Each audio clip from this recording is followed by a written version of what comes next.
What is going on, everybody? My name is The Rose, and this is Game Corner Podcast, episode 55. Normally, we do this podcast with Casey as Rob, but the past couple of weeks I've not been sleeping all too well, so I figured I will just do this podcast by myself. I've withheld a week's worth of news because Casey and I tried to get together twice this week, but it just didn't happen. Plenty of news out there, man. I got 10 things to go over, so we're going to go over this stuff. I have everything pulled up. We're just going to go over everything in order. News on hopeful Bayonetta 3 information. Pokemon Snap release date. I have news on new Arcade 1-Up cabinets. First look at the new Mortal Kombat movie and a lot more. So actually looking at this again, I actually have 11 things to go over here. So I got quite a bit to do. Quite a bit of Nintendo news. So let's get into it. Bayonetta 3. Let's talk about it. Hideki Kamiya, the designer, supervisor, writer, and director at Platinum Games, recently commented on the state of the studio's upcoming Bayonetta 3 game. He says he did a new archive stream. Kamiya also clarified there wasn't a lot that he was permitted to talk about.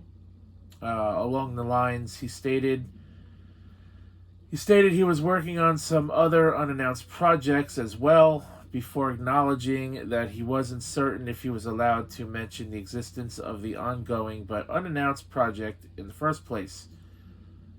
Bayonetta 3 was first announced as a Nintendo Switch exclusive during the Game Awards 2017, so over 3 years ago. The original version of the predecessor Bayonetta 2 released on the Nintendo Wii U as an exclusive game and eventually ported to the Switch as well. The series protagonist recently appeared as a playable character in Wonderful 101. So he doesn't really say anything here. He says most announcements regarding Bayonetta 3 creator center around the fact that it is still in development. In May 2020, Kamiya reported to a question about whether or not he was bored of being asked about the game's potential cancellation by saying that people who have those sorts of concerns should, quote, throw them out the window immediately because we're still hard at work on it and it hasn't been canceled by any means. Kamiya additionally told Famitsu the development was, quote, progressing smoothly in terms of what fans can expect from the game. Kamiya explained that there's information hidden in the game's teaser trailer. We also know that the design process for Bayonetta 3 has different process than the first two games. So he doesn't really say much anything here. Really still nothing really to talk about. We don't know when we're getting information on it. Maybe a new trailer at some point. Is the game coming out this year? Who knows? Sounds like it could come out this year, but I'm going to say probably not. I don't know, man. He was being pretty vague on the situation. He's basically just telling people to stop assuming the game is being canceled because it's been over 3 years since it was first announced and it's still in development. I mean, it's just the thing. A lot of games these days take quite a bit of time to work on. Next up, Best Buy shutting down the Gamers Club. I've never heard of it, to be honest, so let's see. Wario64 on Twitter shared an email when it was still possible to become a member of Gamer Club Unlocked. The membership costs $30. for a 2-year period. Best Buy stopped selling the membership back in May 2018. People could buy cards for it in store that could be redeemed, such as pointed out on the official website.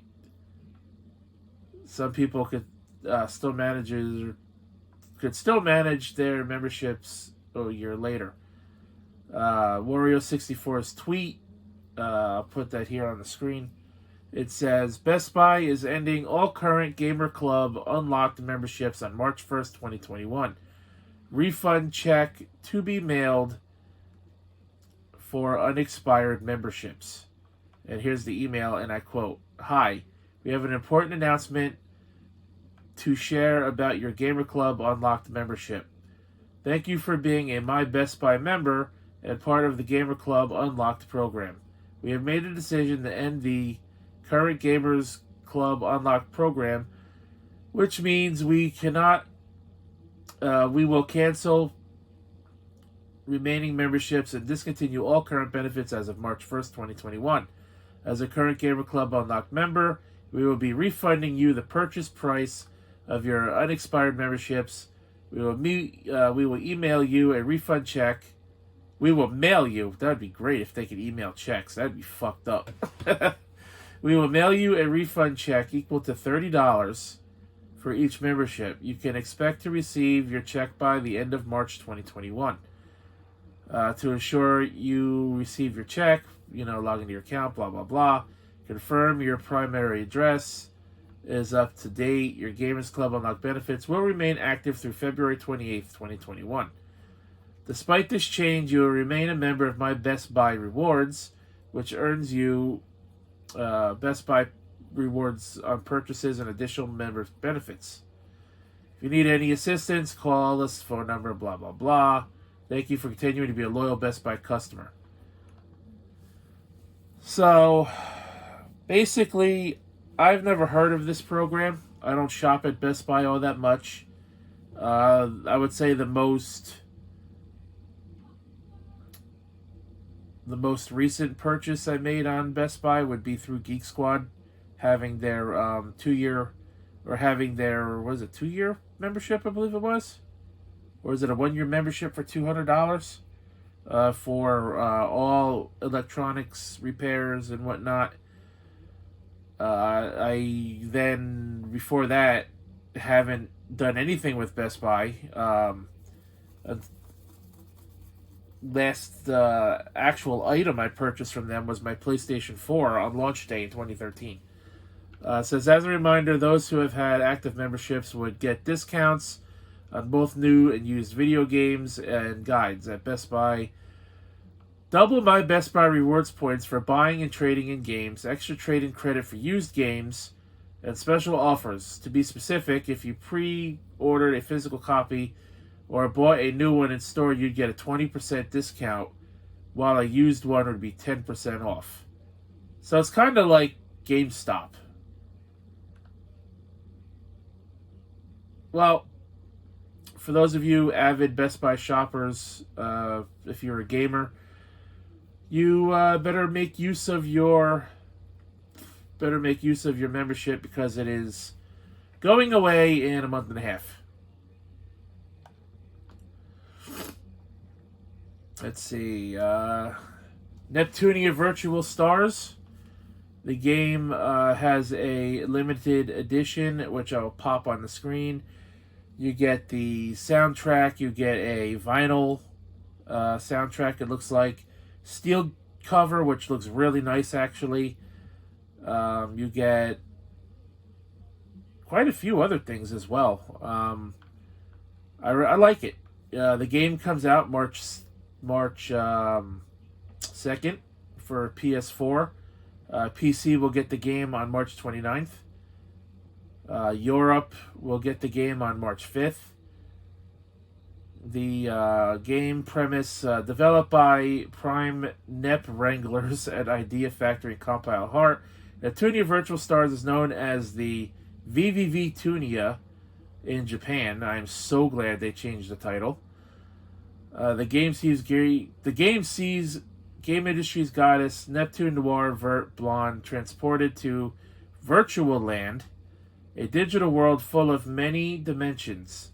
Therein lies the planet of Emote, an idyllic place under threat from the Antis, a destructive faction that seeks to eliminate all content summoned by Farah, the digital goddess of Emote. The game industry quartet joins forces with new characters, me and you, V idols from the group Mutual.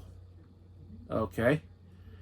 Based on a teaser trailer, Neptunia Virtual Stars plumbs the well of hack and slash action, allowing players to seamlessly switch between playable characters in the fight against antis. It also appears to have a rhythm game component used to unlock customizations and content items.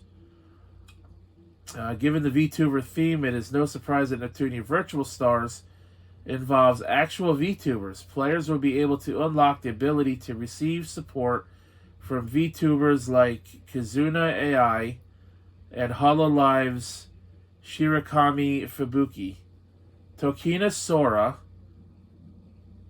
Hoshu Marine, Shirogane Noel, Minata Aqua, Yuzuki Choko, and Inugami Korone. Other groups like Game Club Project and Owlgirl High School Game Club also have a presence. Even Mutual, who are original creations for Neptunia Virtual Stars, have their own YouTube channel and appear to be active. No Suicide, huh?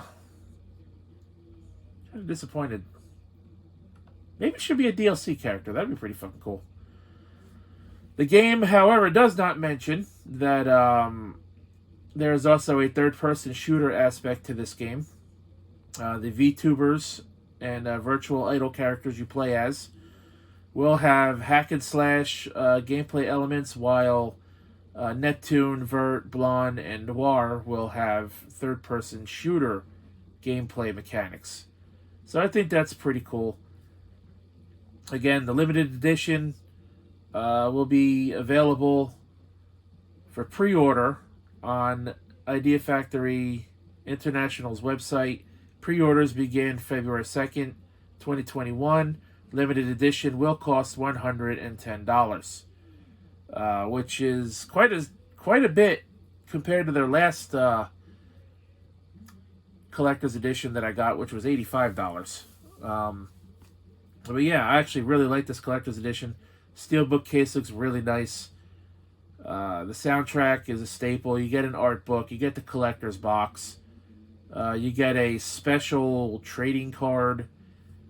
You get a vinyl, which I think is a first for English collector's editions, at least in this series anyway. Looking forward to this game. I am a sucker for Net games despite how cheaply they are made. I have every game in the series except for one. New Pokemon Snap's release date was revealed.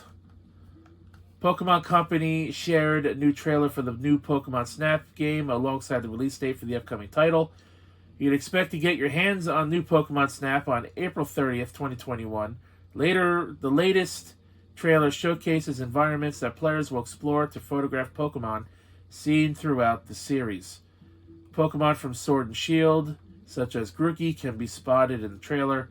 Will not be putting this trailer up because of I'm afraid of the copyright monster, especially after the new streaming law that has passed last month. That's real fun. Fan favorites like Pikachu, Wooper also make an appearance. However, it seems like Professor Oak won't be who the player will report to in this installment, as a different professor is shown in the video. In addition, 2 different player avatar options shown in the initial clip.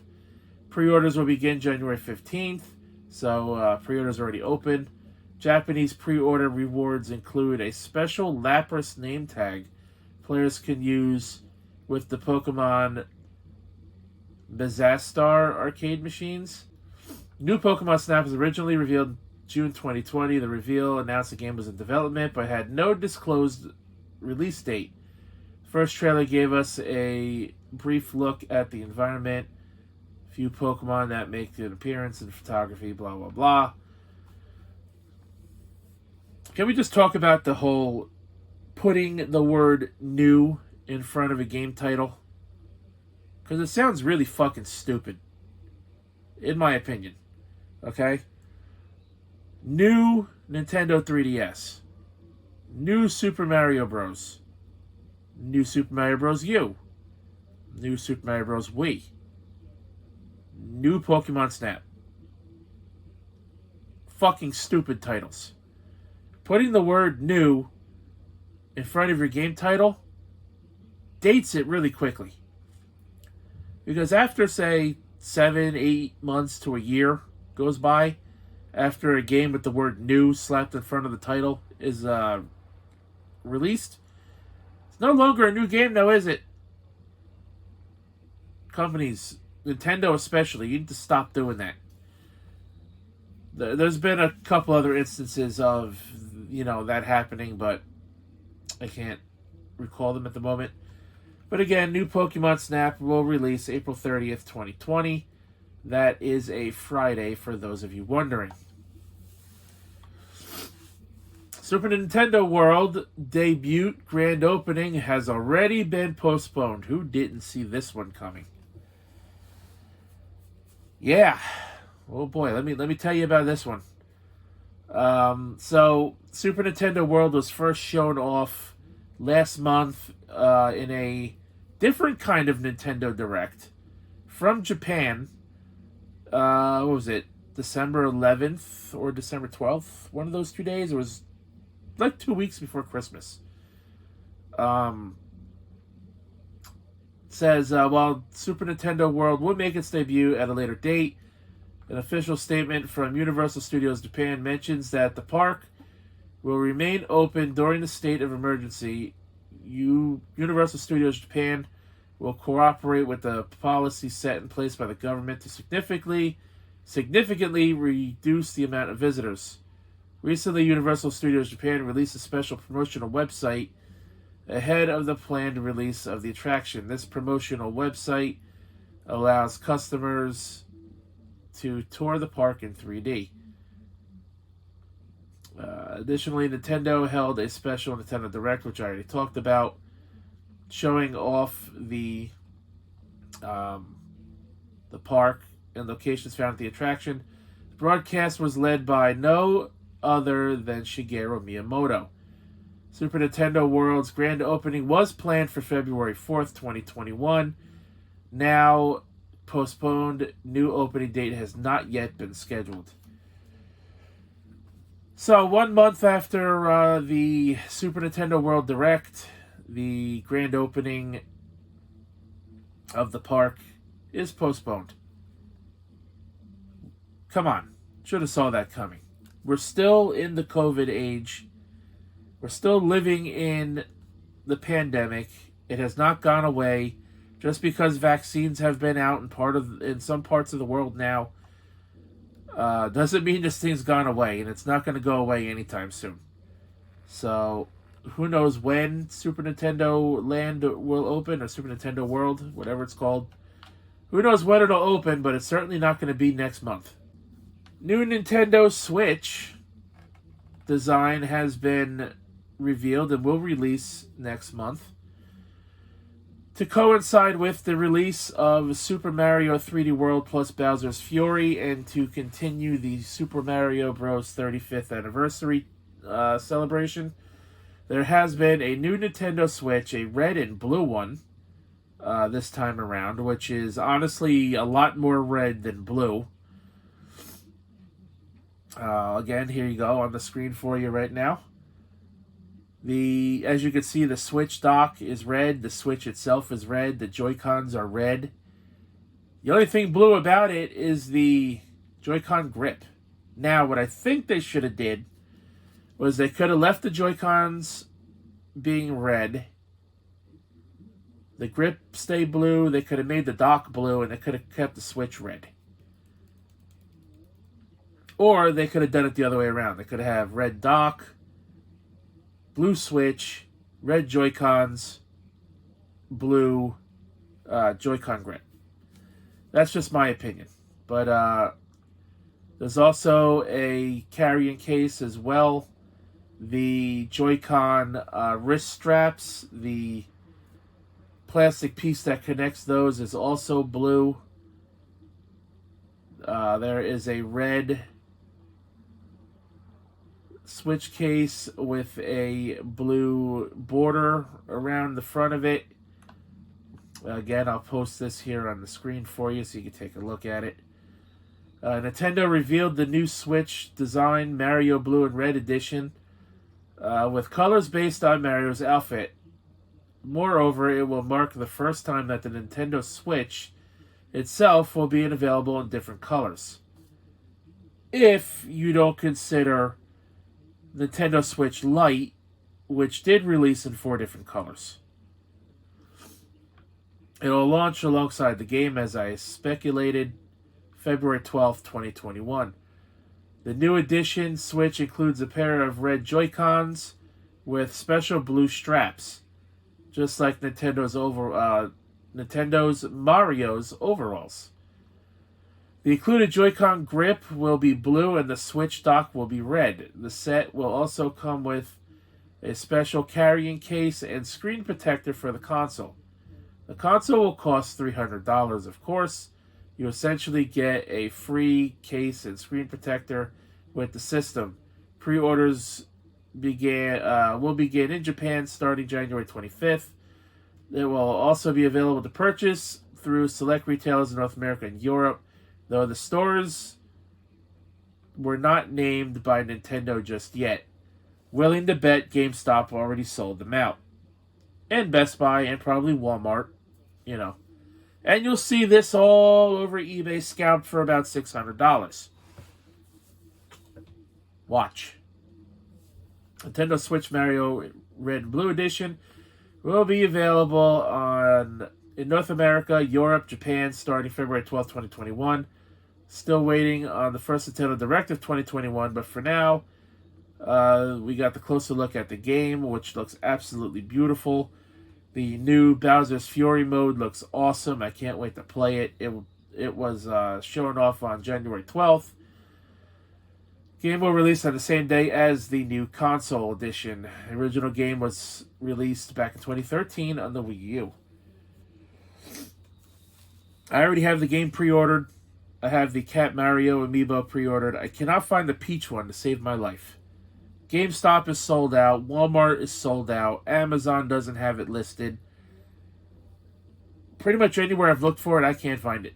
I got the Mario one, but I can't find the Cat Peach one, and that kind of disappoints me.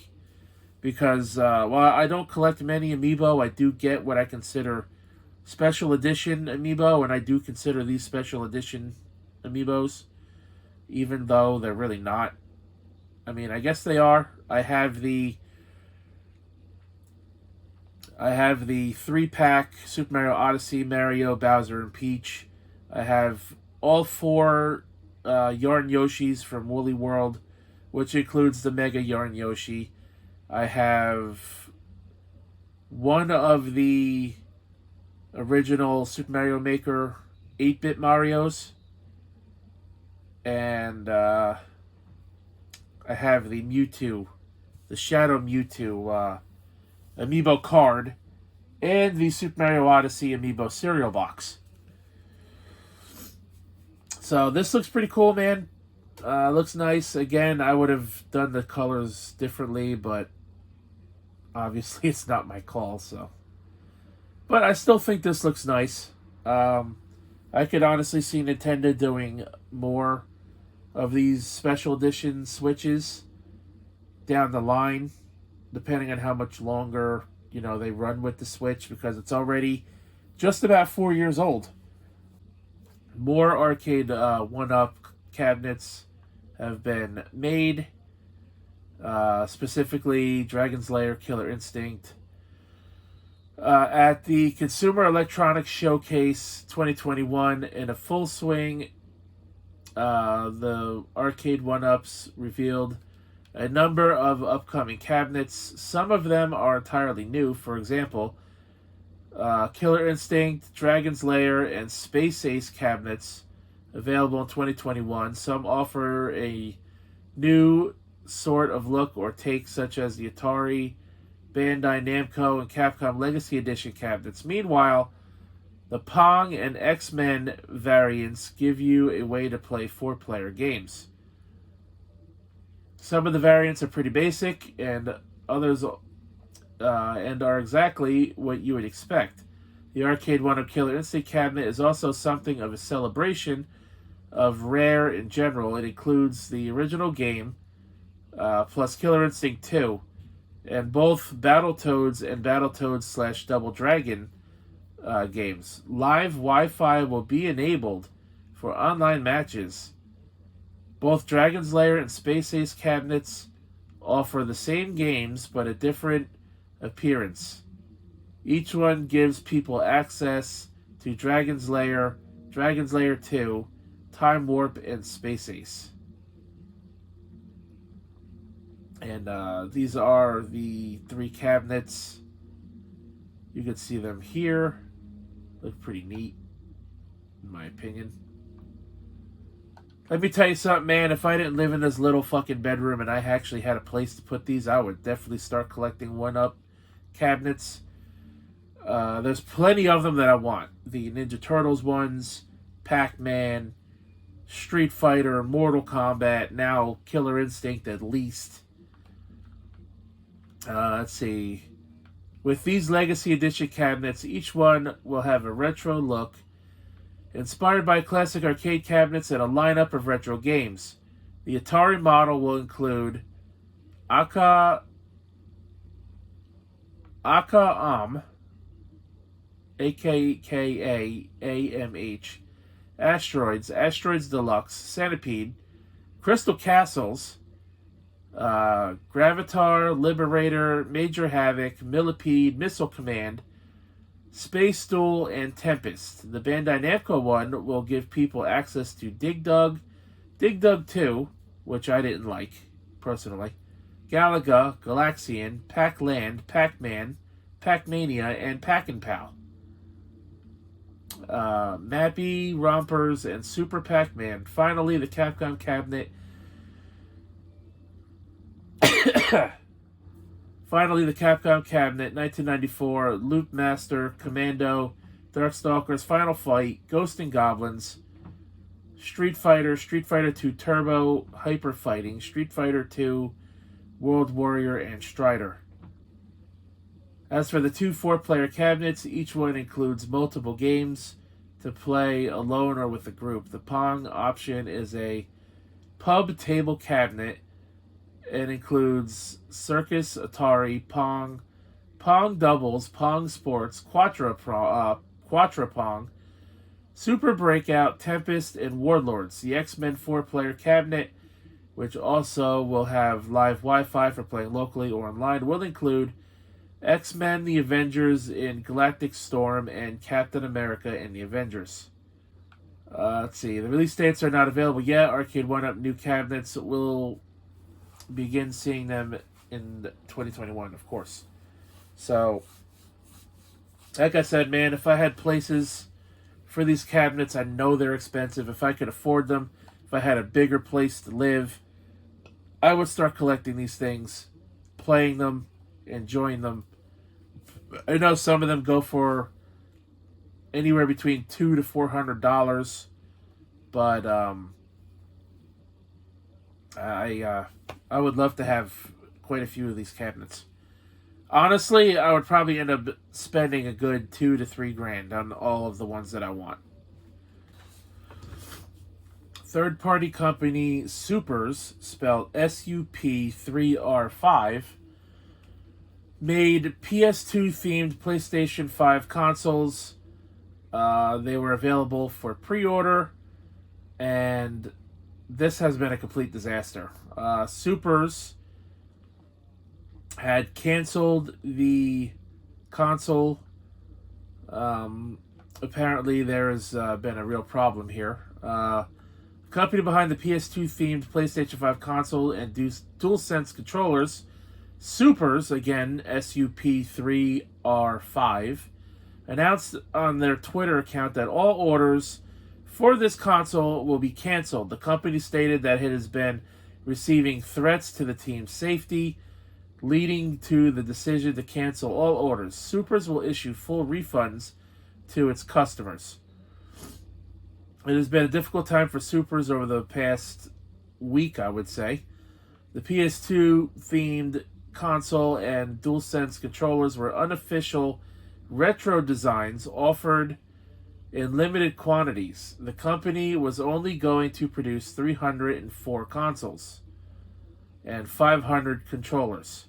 However, the process did not go well.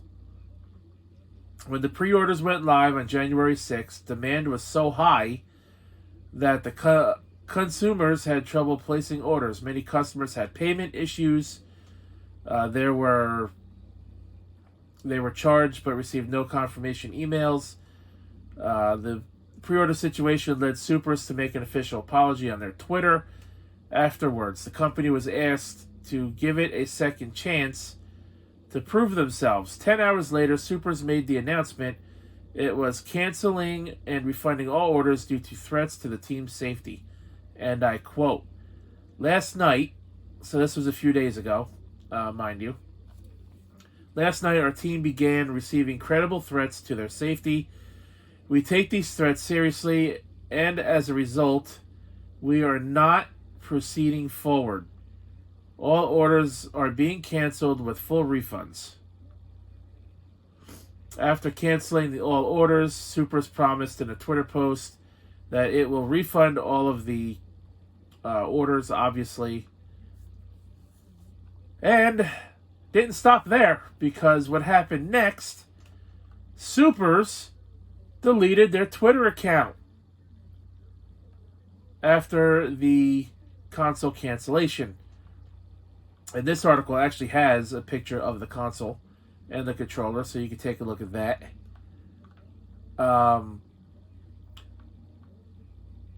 The Super site claimed in early January that it would sell, again, 304 consoles, 500 controllers. Pre-orders opened January, this says January 8th, but the other page said January 6th. All orders were canceled due to threats to their employees. People took to sites like Reddit to suggest it could have been... Come on, fucking page. People took to Reddit to suggest that it could have been a possible scam and discuss whether or not they received refunds from the company.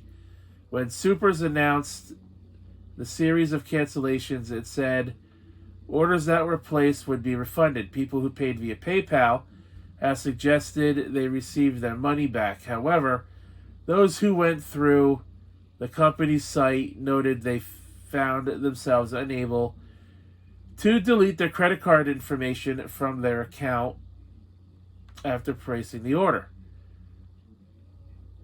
Supers was contacted on January 10th requesting comment on these issues and answers regarding the status of refunds. And they have yet to receive the company has yet to reply. So, wow. And they deleted their Twitter account, so they're not keeping in contact with the customers who bought this unofficial console. Some people supposedly got their money back, but a lot of people didn't. And Supers did this. People are claiming it's a potential scam. It's starting to sound like it was, to be honest.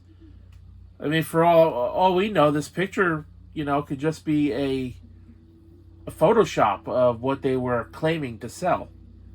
And this could have all been a ploy to sucker people out of their money, and then obviously refund some people to make themselves look credible. I don't know. I mean, there's no listing as to where this company was based out of. So we don't know even where they were located. It's a shitty situation. Hopefully everybody who was involved in this ordering situation, hopefully everybody gets their money back. The console and controllers, these articles don't even list how much each item was going for. But I have heard the console, I think, was going for $650, and the controllers were going for $100. I could be wrong, so don't quote me on that. Either way, it's a shitty situation. And yeah, it kind of sucks that people would do this. Let's dive into the rumor mill now. Big rumor suggests that Pokemon Diamond and Pearl Gen 4 remakes will be revealed next month. So, here we go. Next month, on February 27th, it will be 25 years since the launch of the original Pokemon Game Boy titles.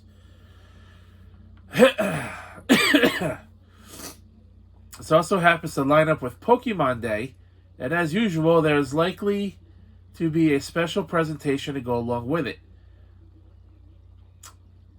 Spanish fan site Centro Pokemon says sources close to the project have confirmed remakes of the DS titles Pokemon Diamond and Pearl are in development and will be revealed next month.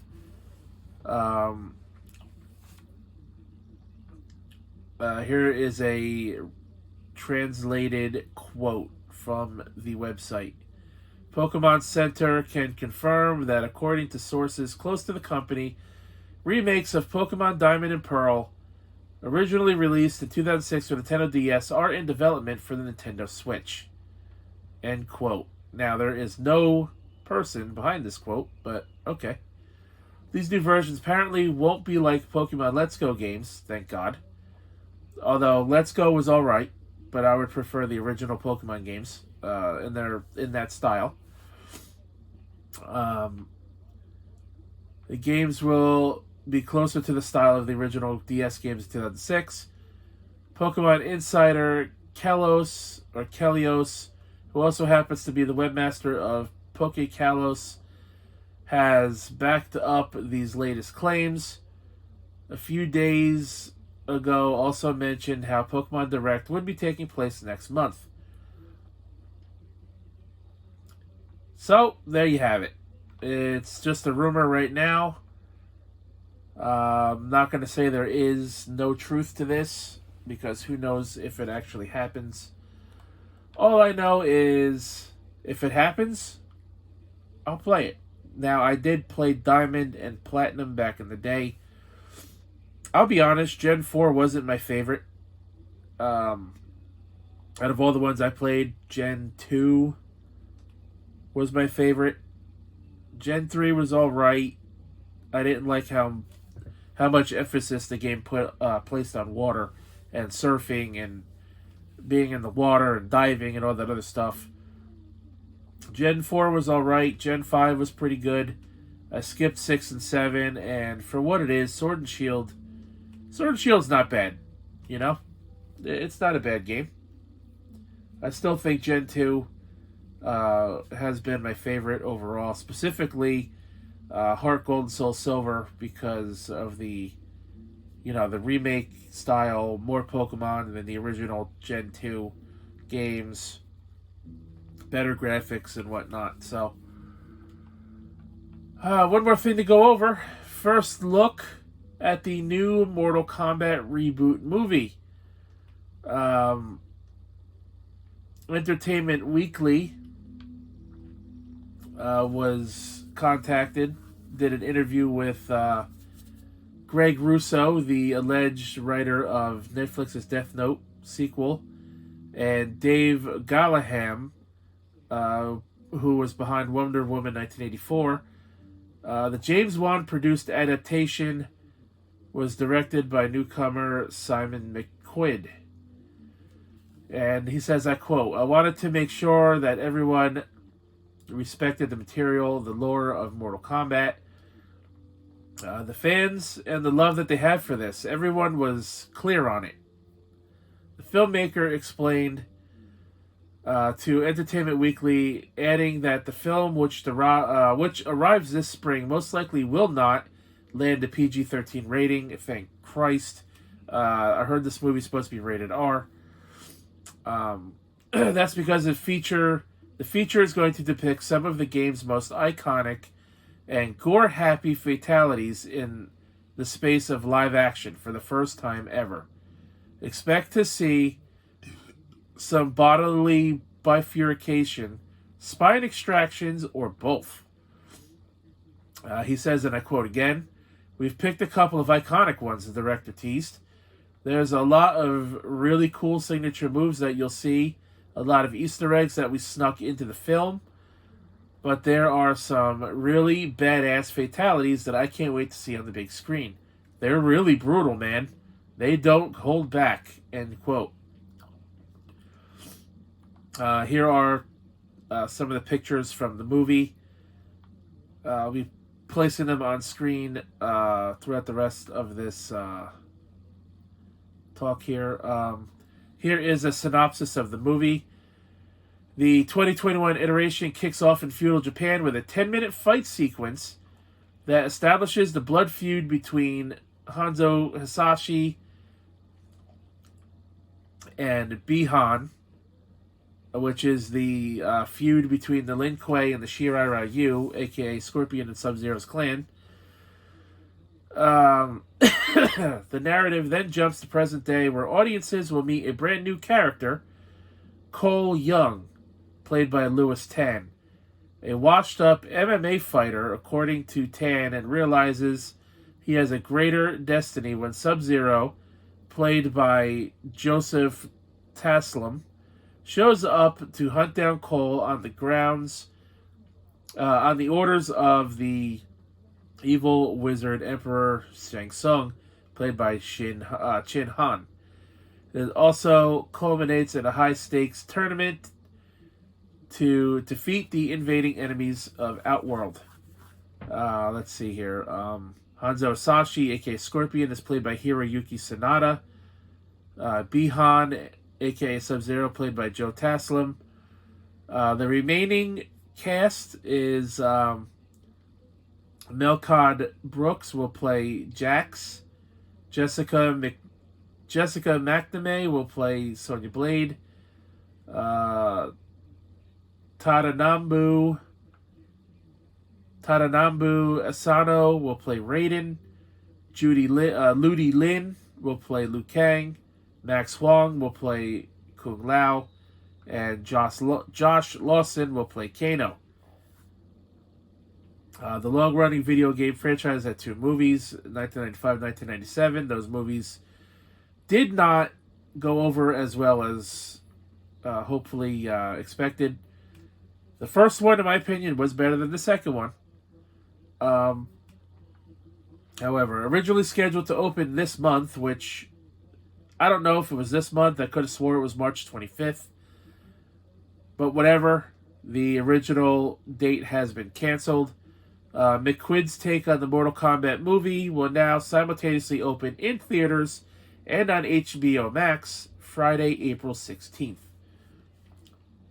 Again, you're looking at screenshots of the first look of some of the characters. Liu Kang, Kano, Kung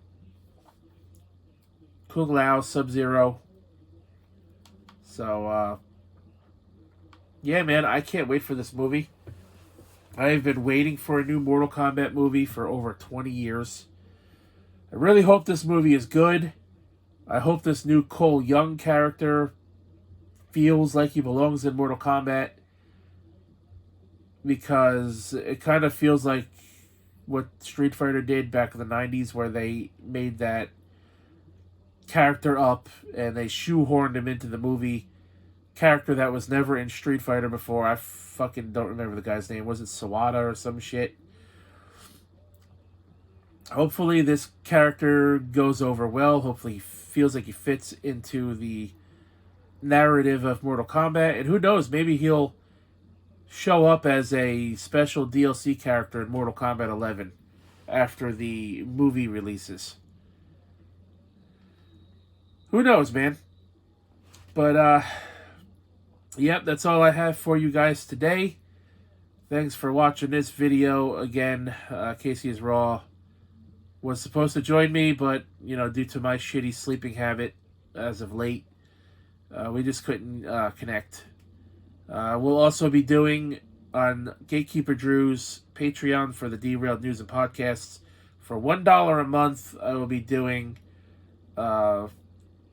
Game Corner style videos over there, this podcast style. Next time on the Derailed Patreon, a preview of the upcoming releases for the year of 2021. I'm going to be talking about the games I want to see released, the games I'm looking most forward to, the games I want to play, some of the bigger titles I know a lot of people are going to want to play, and my thoughts on the year as a whole. So some of what I talked about today will be mentioned over there as well. Again, $1 a month gets you everything. You get Derailed post-show every Sunday night after the main show. You get Trainwreck at least once a week, which is a behind-the-scenes on how Drew makes his Derailed news videos. A sit-down with Raymond, which is when he does do them, he picks somebody from the Derailed community, and they have a 1-hour sit-down and get to know each other better and stuff like that. Then you have what I'm doing now, and there's also a 3-woman show planned as well. So all that for $1 a month. You get a lot of content, it sounds like. I like it. I'm supporting it. I'm making content for the Patreon. You should sign up for it because I said so. That being said, guys, thanks for watching this video. I'm going to eat dinner. I am hungry. Thanks for watching, guys. My name is The Rose. Until next time, check out the Patreon. $1 a month, link in the description. And until next time, I'll catch your ass down the road. I want to talk about Miku Expo 2021 for just a moment. The expo will be online for the first time ever, successfully crowdfunded. I want to thank Krypton Future Media for giving me the opportunity to help put on the expo. It's going to be a great time. There will be activities and, of course, the concert. We are throwing the biggest digital bash this internet has ever seen, and the best part is, it is free.